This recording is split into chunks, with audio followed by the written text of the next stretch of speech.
Karibu sana mtazamaji wetu katika kipindi chetu cha jamii yetu, kipindi ambacho huwa kinaruka hapa ndani ya chaneli yetu. Utakuwa nami mtangazaji wako Hopely, na leo tuko na mada isemayo nini kifanyike kuondoa rushwa ya ngono vyuoni, especially kwa watoto wa kike.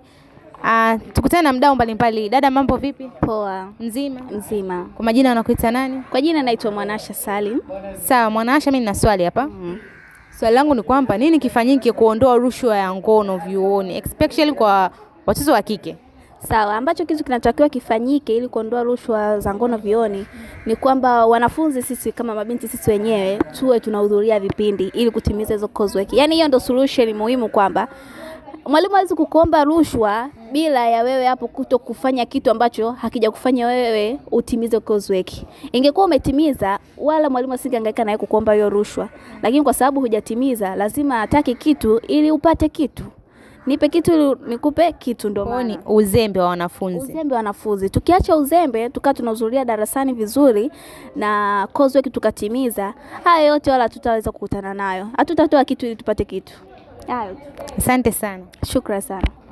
Kama ulivyoweza kumsikia dada hapa, amesema wanafunzi wa vyuo waache uzembe. Kinachopelekea rushwa vyuoni sana sana ni uzembe wa wanafunzi wenyewe. Kama ulivyoweza kumsikia dada hapa, amesema uzembe ndio unaosababisha rushwa vyuoni, hasa kwa watoto wa kike. Tuna mdada mwingine hapa mrembo. Dada, mambo vipi? Poa. Mzima? Mzima. Kwa majina anakuita nani? Kwa majina naitwa Abigail. Sawa dada Abigail, nina swali hapa nataka nikuulize. Nini kifanyike kuondoa rushwa vyuoni, especially kwa watoto wa kike? Mimi nahisi mpaka rushwa inatokea maybe huyo mwanafunzi au mtoto wa kike kafanya kosa.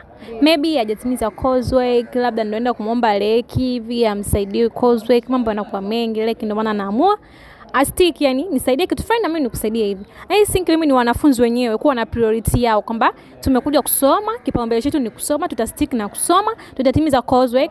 Yani mambo mengine haya madogo mpaka napelekea rushwa yatapungua. Ni wanafunzi wenyewe tu na uelewa wao. Unashauri nini sasa kifanyike kwa wale ambao lecture au wana lectures, walimu ambao wanatoa hiyo rushwa ya ngono kwa wanafunzi? Maybe hajatimiza coursework au kuna kitu kingine tu, hudhurii maybe darasani. Nini kifanyike kwa wale ambao wanafanya vitendo hivyo?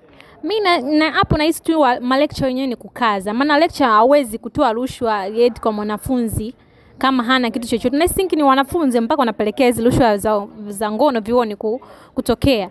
Kwa I think hapo ni kustick tu na kuweka na sheria, kama hujatimiza coursework hivi na hivi, yani kuna wewe na sheria kali, na huyo mwalimu akigundulika kwamba amefanya hiyo rushwa ngono huko vioni, achukue sheria. I think hicho ndio cha muhimu sana. Asante sana. Haya. Tumeweza kumsikia dada hapa, ameweza kusema kwamba sheria, especially sheria iweze kutungwa kwa chuo, na pia serikali nako pia kuna sheria. Mtoto hutakiwi kumnyanyasa kwa sababu hajafanya kitu fulani, maybe sasa unaanza kumnyanyasa kwa sababu ya kutaka kitu kutoka kwake, rushwa ya ngono. Hilo jambo halihitajiki. Tupe wewe nini kifanyike, wewe na mtazamaji wetu unaona nini kifanyike?